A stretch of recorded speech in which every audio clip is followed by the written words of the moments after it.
meeting to order. Roll call. Mr. Dangler? Here. Mr. Viera? I am here. Dr. Vogt? Here? Dr. Selly? Dr. Selly? Sally. Here. And Mrs. Wittes? Here.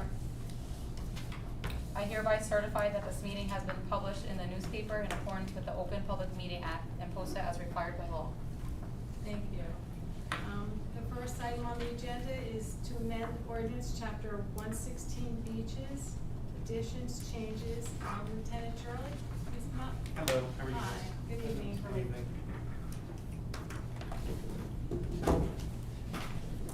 So just recently, Stan Juba has come to us, and there were a few issues on the beaches that he wanted addressed. If you guys remember during COVID, we had an emergency management declaration that we changed some things on the beach, and it really helped them. So when he went back to try and enforce some of them, we ended up finding out they weren't on the books. The three of them, the first one is tents. So originally, we were having problems with the 4-pole tents blowing over and hitting into people. So we're suggesting that an ordinance be written. Do you guys know what the cool cabanas are? They're the ones with the single umbrella pole in the middle, and then they have 4 sand things on the outside. It's like a large umbrella. but it's Exactly, always the ground. exactly. So that's the largest thing you can have, and it has to have a monopole base that is the support of it, not 4 on the outside. So if someone had one of them, it's fine. Regular umbrellas are fine, and baby tents no larger than 50 inches by 50 inches by 36, which we looked at all the manufacturers to make sure that it fit within that. So the shade structures, we want to really neck down so that those pop-up tents that are meant for tailgating aren't just put in the sand and are blowing all over. That's the point of that. The second one, believe it or not, in all these years, glass was never prohibited on our beaches. So he's having a really hard time with people leaving glass, and then it either gets run over by a beach cart or someone steps on it, and then people cut their feet. So we want to prohibit glass from being on the beach. And the last one is we're putting it under sports, and we're going to add it into the other activities. I'll just read it to you because it's probably easier. It says, "No person shall engage in any activity in which the throwing, tossing, pitching of any article such as a ball, frisbee, or like on the beach or adjacent waters. No person shall engage in activity of playing volleyball on the beachfront except in the areas and periods of time designated by the city for that purpose." The biggest problem he's having is people are setting up makeshift volleyball areas, and they're just hitting into people and diving into people, and he's had some injuries from it, so he asked that we do that. We provide enough courts that it shouldn't be an issue, and we let people use them when the weather is okay, so unlike other places, we actually have the facilities for it, and he can provide the times and let them do it on our courts, and we can maintain them. Actually, the only problem I have with that is like if somebody's in the back of the beach throwing a frisbee, they're not allowed to do that. Well, it's based on what the lifeguards think. So if they think they're in a safe area, that's fine. But again, so say you start off, and you guys know when you go to the beach, you start off in an area and it's fine, but it starts to fill in. Uh-huh. Now it's not okay. Like you Yeah. can't throw while people are around you. If you go to a clear area of the beach, they're not talking about that. Yeah, I understand, Yep. somebody next to you throwing a ball, based Right. on you miss it, hit somebody's Yeah. head. Some people feel the opposite. Some people feel I've been playing frisbee here, you shouldn't sit here. Like that's how they feel. Like they have all that area, and that's what he's trying to All right, stop. I understand, as long as we're not really critical with it, people play their back against the dunes Yep. playing with some Sure. kind of throwing a ball or a frisbee. Yep. But in the middle of the crowd, I understand. So those are the three. Yeah. And Actually, who's gonna enforce this? So perfect timing, we're talking about the beach stuff. I think it was written that the police department and/or the beach recreation staff can enforce it, is the way the rest of them are written, so they would just fall into that. Thank you. funny that you Isn't- mentioned the tents because, not this week, but the week before, right in front of the waves, they had 2 or 3 really Yeah, good ones. yeah. And I even asked, I said, isn't tents illegal? Because I never talked about it there. They had some people get hurt in They did. Belmore, right? Yeah, it's happening a lot more with these metal Yeah, so- balls. Yeah. Yeah, all right. And people are challenging them, they know, they go on their phones, they're like, nope, there's no ordinance, so they're challenging them. Oh, wow. Okay. Isn't it better to kind of uniformly have it enforced by the police rather than saying that the lifeguards on their discretion? It just seems like it could lead to, well, that person said I couldn't, that person said I couldn't, besides the fact that they have to watch the ocean. It Yeah, just well, seems the like- general way we do it is the beach staff, and it may not be a lifeguard, it could be one of the security staff he has or any of the beach staff. Yeah. The way we do it is they go up to the person first and they handle it in a non-law enforcement capacity. Can you please take it down, it's against ordinance. If the person refuses, that's when they call the police. Okay. So that's the way we kinda handle everything right now. Okay. Any other questions? No, I haven't. so You're much. welcome. You're welcome. And the next item is, presentation from the Green Team, Environmental Commission. I've never spoken in public, so bear with me. All right. Would you like to please come up? Oh, to the sure. table? Thank you. Right. And your name? Dr. Manjula Chidambaram, I'm part of the Long Branch Green Team. And we are trying to apply for this grant, which is provided by the New Jersey Community and Urban Forestry Program. Just one second, let me get to. So community and urban forests are an essential part of making our town vibrant and livable. Trees are essential to the very air we breathe. To be without trees would, in the most literal way, to be without roots. Urban and community forestry programs ensure more livable communities through proper care and management of trees. Neglect and urban stress limits the lifespan of the average town trees to just about 10 years. With proper care, trees live longer, look better, and increase in value as they age. There are environmental and economic benefits of trees. Trees attract businesses, shoppers, and homeowners by improving neighborhood appeal. They also increase property value. Trees decrease heat generated by hard surfaces by about 12 degrees. 3 properly placed shade trees save an average household up to $250 per year in energy costs. They purify the air by absorbing carbon dioxide and filter particulate materials. More importantly, they mitigate stormwater drainage. I drive every morning from Long Branch to Riverview Medical Center, and even after a minor storm or rainfall, that Monmouth Boulevard at its junction with Seven Bridges Avenue gets routinely flooded.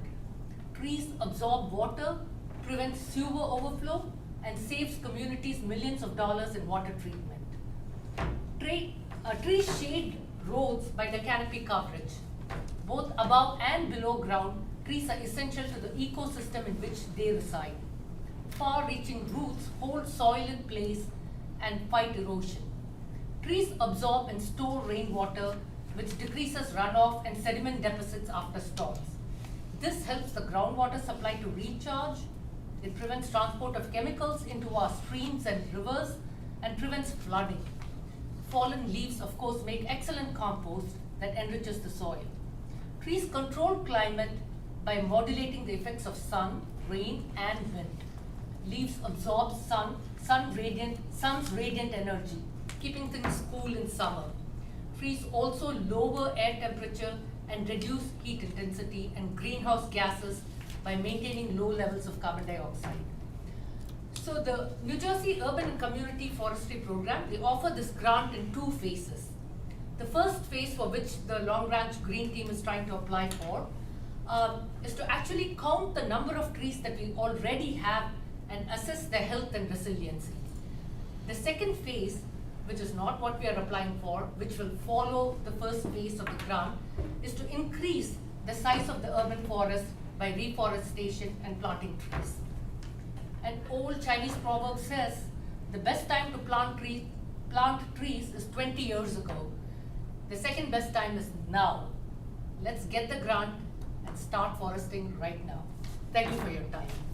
I hope we can apply for the grant and get the grant, and Okay, hope just- all of you will support it. Yeah, see if there are just some Oh, questions. Let me ask Okay. you, let me ask you a question. Okay. The planting of the trees that you're proposing, I'm sorry? the planting of the trees that you're proposing. Yeah. Would that be, you plan to propose that on a city-owned property, or we encourage the residents to do that? Initially, the grant is only for counting the city trees in the parks and the city roads. And I was told that there are only three roads which have city trees. Apparently, all the other trees belong to private properties. The one on Broadway, the one in the train station, and the third one, I forget what it is. But those are the only streets which apparently have Okay. city trees. And of course, Jackson Woods and the Takanasi Lake area.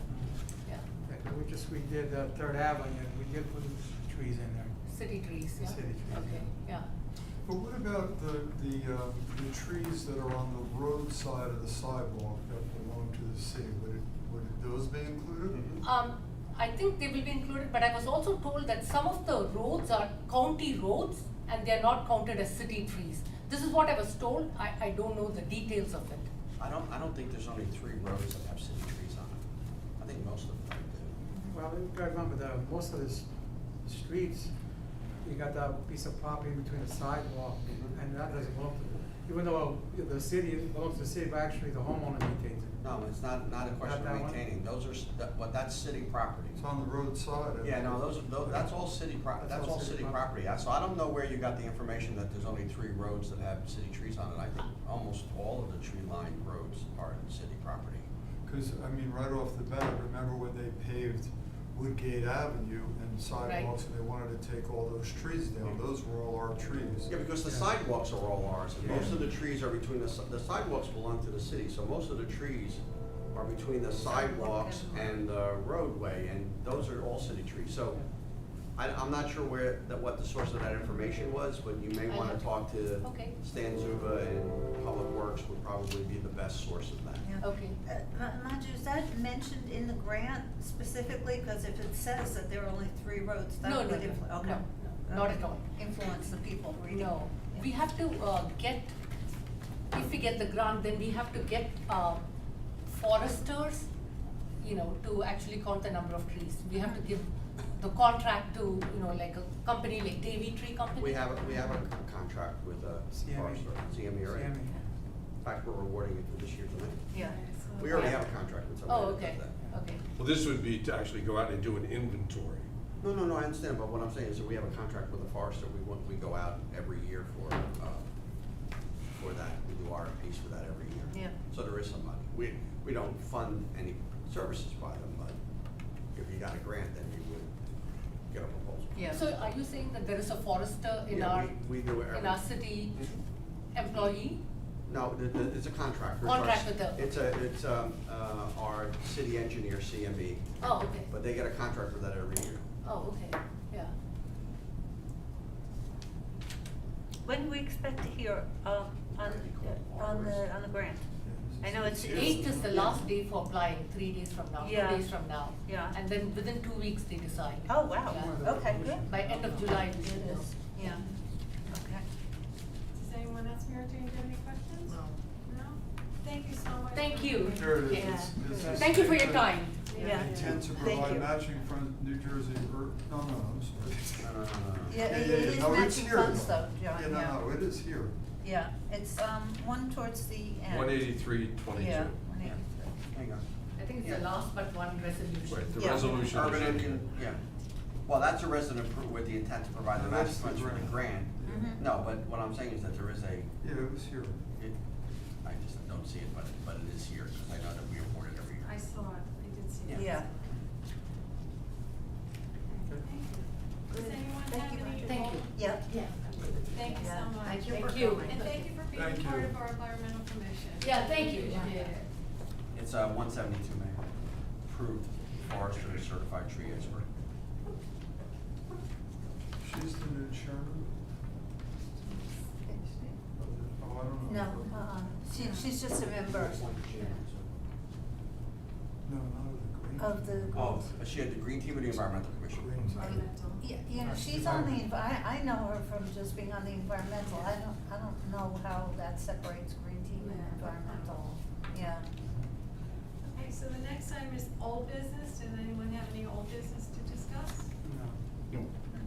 No, old business. New business? Okay, and the next item is review of regular meeting agenda. Any questions? I have one, maybe this is for George.